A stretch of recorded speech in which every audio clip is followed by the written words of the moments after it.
श्री स्वामी समर्थ. नमस्कार स्वामी भक्तांनो. सर्वप्रथम सगळ्या स्वामी भक्तांना इंग्रजी नवीन वर्षाच्या खूप खूप शुभेच्छा. हे वर्ष सगळ्यांना सुखाचं, समाधानाचं, आरोग्याचं जावो. 2026 सगळ्यांचंच भारी जाणार आहे. कारण 2026ची सुरुवातच आपल्या गुरुचा वार म्हणजेच 1 जानेवारीला गुरुवार असणार आहे. तर गुरुवारने नवीन वर्षाला सुरुवात झाली आहे. तर हा गुरुवार आणि हे नवीन वर्ष सगळ्यांसाठी चांगलं असणार आहे. कारण काल वर्षाचा पहिला गुरुवार होता. काही अडचणीमुळे मला व्हिडिओ बनवायला जमले नाही. मी कालचा व्हिडिओ आज बनवला आहे. तर काल वर्षाचा पहिला दिवस होता आणि पहिला गुरुवार होता. आणि आपल्या 1 जानेवारीपासूनच प्रत्येक स्वामी भक्ताने असं मनात ठेवायचं आहे की आपल्याला काहीतरी सेवा करायच्या आहे. तसेच 2026मध्ये माझ्याकडून जास्तीत जास्त स्वामी सेवा व्हावी हे प्रत्येकाने मनात ठेवायचं आहे. जे तुम्ही कराल ते तुम्ही संपूर्ण वर्षभर करणारच. आता 1 जानेवारीला गुरुवार असल्यामुळे तुम्हाला 1 जानेवारीपासून 11 गुरुवार करायला सुरुवात करावी लागेल. प्रत्येक गुरुवारी तुम्ही नित्यसेवा करत असाल तर सोन्याहून पिवळं. पण काही लोकांकडून नित्यसेवा होत नाही. तर प्रत्येक गुरुवारी स्वामीचरित्र सारामृतचा संपूर्ण पाठ तुम्हाला करायचा आहे. एक पाठ म्हणजेच 1 ते 21 अध्याय. हे प्रत्येक गुरुवारी तुम्हाला करायचे आहे. नित्यसेवा जेव्हा आपण करत असतो तो रोज 3-3 अध्याय पठण करतो. 8 दिवसात आपलं एक पारायण होतं.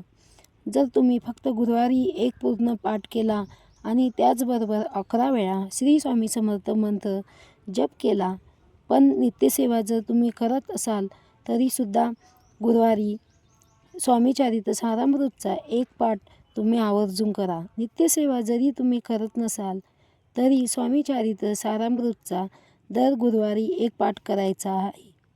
असा संकल्प मनात ठरवायचा की येत्या गुरुवारी स्वामी सेवा करायचीच आहे. तुमच्या कामानुसार तुम्हाला जेव्हा वेळ भेटतो तेव्हा तुम्ही 12 ते 12:30मध्ये फक्त दत्तसेवा करायची नाही. बाकी जेव्हा तुम्हाला वेळ मिळेल तेव्हा स्वामीचरित्र सारामृतचं एक पारायण करायचं. तुम्ही ब्रह्ममुहूर्तावर करा किंवा संध्याकाळी 10 वाजता केलं तरी चालेल. पण गुरुवारी माझ्याकडून एक पारायण झालंच पाहिजेत असा निश्चय करावा. तसेच 11 गुरुवार करायची प्रत्येकाची इच्छा असते. पण काही अडचणीमुळे गुरुवार आपण करू शकत नाही. तर तुम्ही महाराजांना सांगायचे की महाराजांकडून गुरुवारी उपवास करणं होत नाही, पण मी सेवा मात्र नक्की करेल. प्रत्येक गुरुवारी तुम्ही स्वामीचरित्र सारामृतचा एक पाठ करायचा व पहिल्या दिवशी संकल्प करायचा.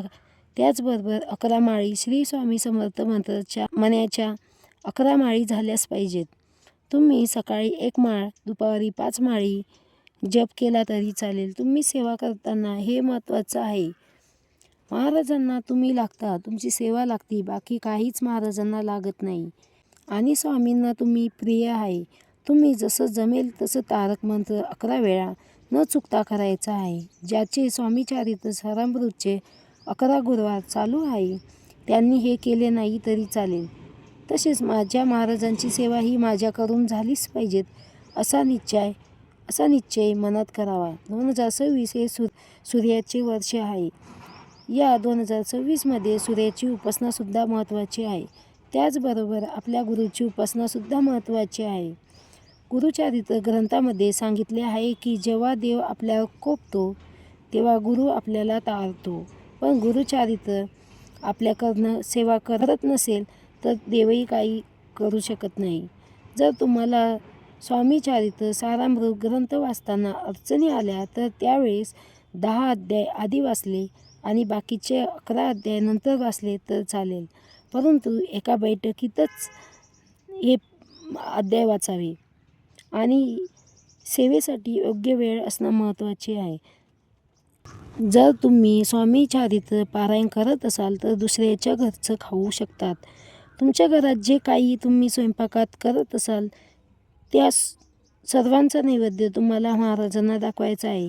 तसेच 2026मध्ये पहिल्याच दिवशी सगळ्यांना संकल्प करा की महाराज या 2026 वर्षात काय काय पाहिजेत आहे आणि मी काय काय सेवा करणार आहे असा संकल्प करा. काहीही झालं तर मी 3 अध्याय 11 माळी मी करणार आहे. आणि स्वामी सेवेत आपण आल्यावर वाईट माणसं आपल्यापासून दूर जातात. तसेच गुरुचरित्रातील 14वा अध्याय 18वा अध्याय तुम्हाला पठण करायचाच आहे. तसेच कालभैरव अष्टकम, व्यंकटेश स्तोत्रम, श्रीसूक्त तुम्हाला पठण करायचे आहे. व्हिडिओ आवडला असेल तर व्हिडिओला लाईक, शेअर आणि चॅनलला सबस्क्राईब करा. धन्यवाद. श्री स्वामी समर्थ.